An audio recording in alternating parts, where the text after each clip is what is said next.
The news continues here on WCIA3, your local news leader.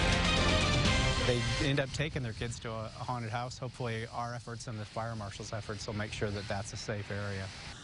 Fire marshals and the State Department of Labor want you to be scared this Halloween, but in a good way.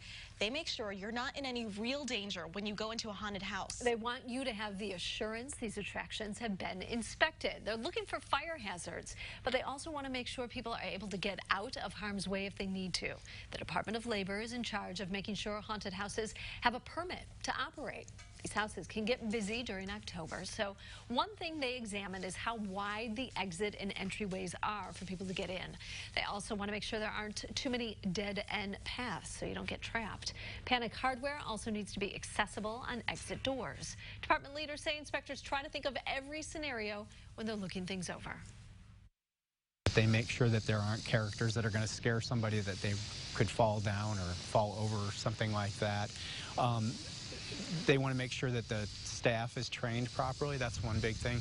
They also do a criminal background and sex offender registry background check on any non-volunteers. So that's a part of the safety measure as well.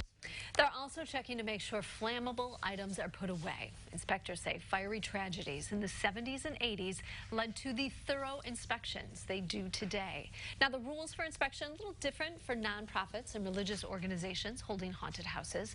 The organizations and charities can apply to be exempt from the inspection, but they still must be inspected. Law enforcement and state fire marshals will take over in those cases.